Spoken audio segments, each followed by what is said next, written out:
नमस्कार। आज ହେଉଛି ସେପ୍ଟେମ୍ବର 24 ତାରିଖ ବୁଧବାର। ଆଜି ଦିନର 20ଟି ଗୁରୁତ୍ୱପୂର୍ଣ୍ଣ ଖବର ଆସିଛି, ତେଣୁକରି ଆପଣମାନେ ଭିଡ଼ିଓକୁ ଶେଷ ପର୍ଯ୍ୟନ୍ତ ଦେଖିବାକୁ ମୋର ଅନୁରୋଧ ଏବଂ ଭିଡ଼ିଓ ଭଲ ଲାଗିଲେ ଆପଣଙ୍କ ଭଲ ପାଇବା ସ୍ୱରୂପ ଭିଡ଼ିଓକୁ ଗୋଟିଏ ଲାଇକ୍ ନିହାତି ଭାବରେ କରିଦେବେ। ଆଜିର ପ୍ରଥମ ଖବର, ପଶ୍ଚିମ ଓଡ଼ିଶାର 3ଟି ଜିଲ୍ଲାରେ ପ୍ରବଳ ବର୍ଷା ହେବାର ସମ୍ଭାବନା।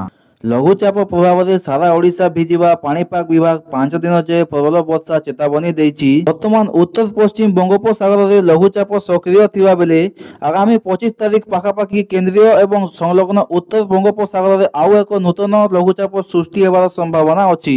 ଏହା ସେପ୍ଟେମ୍ବର 26 ତାରିଖ ଆନ୍ଧ୍ରପ୍ରଦେଶ ଉପକୂଳରେ ଏକ ଅବପାତରେ ପରିଣତ ହେବାର ସମ୍ଭାବନା ଅଧିକ ଅଛି। ପରବର୍ତ୍ତୀ ଖବର, ଆସନ୍ତା ସେପ୍ଟେମ୍ବର 27 ତାରିଖରେ ଝାରସୁଗୁଡ଼ା ଆସିବେ ପ୍ରଧାନମନ୍ତ୍ରୀ ନରେନ୍ଦ୍ର ମୋଦି। ପ୍ରଧାନମନ୍ତ୍ରୀ ନରେନ୍ଦ୍ର ମୋଦି ଆସନ୍ତା 27 ତାରିଖରେ ଓଡ଼ିଶା ଗସ୍ତରେ ଆସିବେ। ସେ ଝାରସୁଗୁଡ଼ାରେ ଆୟୋଜିତ ଏକ ଭବ୍ୟ କାର୍ଯ୍ୟକ୍ରମ ମାଧ୍ୟମରେ ଓଡ଼ିଶାବାସୀଙ୍କୁ ସମ୍ବୋଧିତ କରିବେ।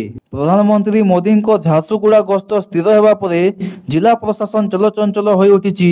ପ୍ରଧାନମନ୍ତ୍ରୀଙ୍କ ଗସ୍ତ କାର୍ଯ୍ୟକ୍ରମର ରୂପରେଖ କ'ଣ ରହିବ, କେଉଁଠୁ ଲୋକେ ଆସିବେ, କେତେ ଲୋକ ସାମିଲ ହେବେ, ସୁରକ୍ଷା ବ୍ୟବସ୍ଥା କ'ଣ ରହିବ ଏବଂ ପାର୍କିଂ ସ୍ଥଳ କେଉଁଠି ହେବ ଆଦି ଦିଗ ଉପରେ ଘନ ବୈଠକ ଆରମ୍ଭ ହୋଇଯାଇଛି। ପରବର୍ତ୍ତୀ ଖବରରେ, ପ୍ରଶ୍ନପତ୍ର ଲିକ୍କୁ ରୋକିବାକୁ ସରକାର ନେଲେ ବଡ଼ ପଦକ୍ଷେପ। ଏଣିକି ପରୀକ୍ଷା କେନ୍ଦ୍ରରେ ବ୍ୟବହାର ହେବ ଏଆଇ ଟୁଲ୍, ଏନ୍ଆଇସି ପାଖରେ ରହିବ ସିସିଟିଭି କଣ୍ଟ୍ରୋଲ। ଗତ କିଛି ବର୍ଷ ଧରି ପ୍ରଶ୍ନପତ୍ର ଲିକ୍ ନେଇ ଖବର ଆସୁଥିବା ବେଳେ ଏହାଦ୍ୱାରା ଛାତ୍ରଛାତ୍ରୀ ଅଧିକ ପ୍ରଭାବିତ ହେଉଛନ୍ତି।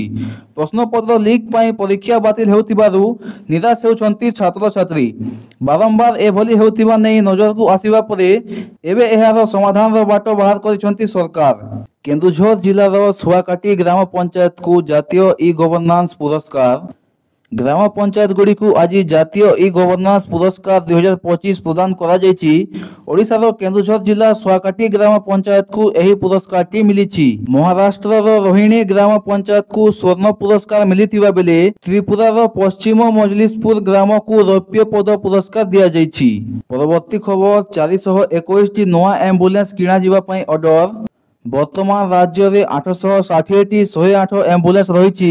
ସେଥିମଧ୍ୟରେ 411ଟି ଉନ୍ନତ ଜୀବନ ରକ୍ଷାକାରୀ ଆମ୍ବୁଲାନ୍ସ ରହିଥିବା ବେଳେ 449ଟି ମୌଳିକ ଜୀବନ ରକ୍ଷାକାରୀ ଆମ୍ବୁଲାନ୍ସ ରହିଛି ବୋଲି ସ୍ୱାସ୍ଥ୍ୟ ମନ୍ତ୍ରୀ ମୁକେଶ ମହାଲିକ ବିଧାନସଭାରେ ସୂଚନା ପ୍ରଦାନ କରିଛନ୍ତି। କିନ୍ତୁ ସ୍ୱାସ୍ଥ୍ୟ ମନ୍ତ୍ରୀ କହିଛନ୍ତି ଯେ 421ଟି ଆମ୍ବୁଲାନ୍ସକୁ ବଦଳାଯିବା ପ୍ରସ୍ତାବ ଅନୁମୋଦନ କରିବା ପରେ କିଣାଯିବା ପାଇଁ ମଧ୍ୟ ଅର୍ଡର ଦିଆଯାଇଛି।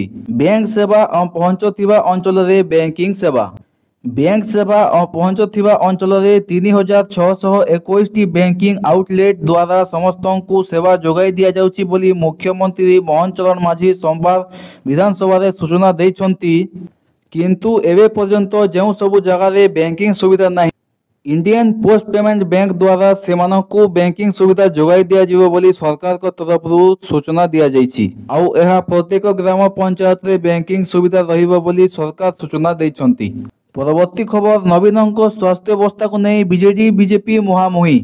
ନବୀନ ପଟ୍ଟନାୟକଙ୍କ ସ୍ୱାସ୍ଥ୍ୟାବସ୍ଥାକୁ ନେଇ ବିଜେଡି ବିଜେପି ବିଧାନସଭାରେ ମୁହାଁମୁହିଁ ହୋଇଛନ୍ତି।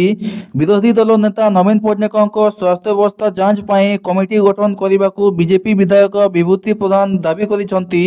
ପୂର୍ବରୁ ପ୍ରଧାନମନ୍ତ୍ରୀ ନରେନ୍ଦ୍ର ମୋଦି ମଧ୍ୟ ନବୀନଙ୍କ ସ୍ୱାସ୍ଥ୍ୟାବସ୍ଥା ତଦନ୍ତ ପାଇଁ କହିଥିଲେ ବୋଲି ବିଭୂତି ପ୍ରଧାନ କହିଛନ୍ତି। ସେ କହିଛନ୍ତି ଯେ ସୋସିଆଲ ମିଡିଆରେ ଚର୍ଚ୍ଚା ହେଉଛି ତାମିଲ ବାବୁ ସକ୍ରିୟ ହେବା ପରେ ନବୀନ ବାବୁ ନିଷ୍କ୍ରିୟ ହୋଇପଡ଼ନ୍ତି, ନବୀନ ବାବୁ ସକ୍ରିୟ ହେବା ପରେ ତାମିଲ ବାବୁ ସନ୍ନ୍ୟାସ ନିଅନ୍ତି ବୋଲି ବିଭୂତି କହିଛନ୍ତି।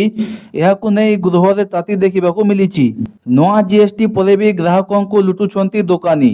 ଦର୍ଶକ ବନ୍ଧୁ, ଜିଏସଟି 2.0 ଲାଗୁ ହେବା ପରେ ସତ୍ତ୍ୱେ ନୁଡଲ୍ସ, ପାସ୍ତା, ଟଫି ଏବଂ କ୍ୟାଣ୍ଡି ଭଳି ଜିନିଷ ଶସ୍ତାରେ ମିଳୁନାହିଁ। ଦୋକାନୀମାନେ ପୁରୁଣା ଷ୍ଟକ୍ ଥିବା ଦର୍ଶାଇ ଅଧିକ ମୂଲ୍ୟ ଆଦାୟ କରିଛନ୍ତି। ଏହାଦ୍ୱାରା ସାଧାରଣ ଲୋକେ ସମସ୍ୟାରେ ପଡ଼ିଛନ୍ତି।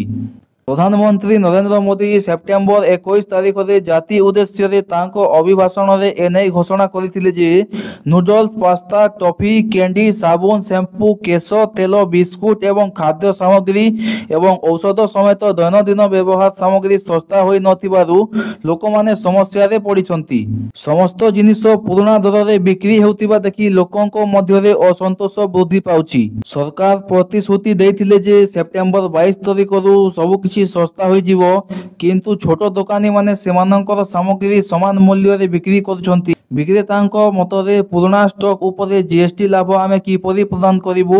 ଏହା ଆମର କ୍ଷତି କରିବା। ଶସ୍ତା ଜିନିଷ ପାଇଁ ଲୋକଙ୍କୁ ଆହୁରି 8-10 ଦିନ ଅପେକ୍ଷା କରିବାକୁ ପଡ଼ିପାରେ ବୋଲି ସେମାନେ କହିଛନ୍ତି। ପରବର୍ତ୍ତୀ ଖବର, 6 ମାସ ରାସନ ନ ନେଲେ କଟିଯିବ ରାସନ କାର୍ଡ। କେନ୍ଦ୍ର ସରକାର 22 ଜୁଲାଇ 2025 ଠାରୁ ଏକ ନୂତନ ନିର୍ଦ୍ଦେଶ ଜାରି କରିଛନ୍ତି, ଯାହା ଅନୁଯାୟୀ ଯଦି ଜଣେ ରାସନ କାର୍ଡଧାରୀ ଲଗାତାର 6 ମାସ ପର୍ଯ୍ୟନ୍ତ ରାସନ ସଂଗ୍ରହ କରିବାରେ ବିଫଳ ହୁଅନ୍ତି, ତେବେ ତାଙ୍କର ରାସନ କାର୍ଡଟିକୁ ନିଷ୍କ୍ରିୟ ବୋଲି ବିବେଚନା କରାଯିବ। ଏହାପରେ ପରିବାରର ଆଉ ରାସନ କାର୍ଡର ଲାଭ ପାଇପାରିବେ ନାହିଁ। ଏହା ସହିତ ଯେଉଁମାନଙ୍କର ରାସନ କାର୍ଡ ଅଛି କିନ୍ତୁ ସେମାନେ ଇ-କେୱାଇସି ପୂରଣ କରିନାହାନ୍ତି, ତେବେ ସେମାନଙ୍କର ରାସନ କାର୍ଡ ମଧ୍ୟ ନିଷ୍କ୍ରିୟ ବୋଲି ବିବେଚନା କରାଯିବ। ଏହି ଆଦେଶ ଅନୁଯାୟୀ 6 ମାସ ଧରି ରାସନ ନେଇ ନ ଆସିଥିବା ହିତାଧିକାରୀଙ୍କ ଯୋଗ୍ୟତା 3 ମାସ ମଧ୍ୟରେ ଘର ଘର ବୁଲି ଯାଞ୍ଚ କରାଯିବ। ଏହି ଯାଞ୍ଚଟା ଇ-କେୱାଇସି ମାଧ୍ୟମରେ କରାଯିବ ଏବଂ ଯାଞ୍ଚ କରିବା ପରେ ସେମାନଙ୍କର ରାସନ କାର୍ଡଟି କଟିଯିବ। କୋଲକାତାରେ ଗତକାଲି ରାତିସାରା ପ୍ରବଳ ବର୍ଷା ହେତୁ ପାଣି ଜମି ରହିଥିବା ସହିତ ସହରର ବିସ୍ତୃତ ଅଞ୍ଚଳ ଜଳମଗ୍ନ ହୋଇଯାଇଛି, ଯାହାଫଳରେ ଯିବା ଆସିବା ବନ୍ଦ ହୋଇଯାଇଛି। ଦୁର୍ଗାପୂଜା ଉତ୍ସବ ଆରମ୍ଭ ହେବାର କିଛି ଦିନ ପୂର୍ବରୁ ପୃଥକ ପୃଥକ ଘଟଣାରେ ଅତିକ୍ରମରେ 7 ଜଣଙ୍କ ବିଦ୍ୟୁତ ଆଘାତରେ ପ୍ରାଣ ହରାଇଛନ୍ତି, ଯାହା ବନ୍ୟାର ଗମ୍ଭୀର ପ୍ରଭାବକୁ ସ୍ପଷ୍ଟ କରିଛି।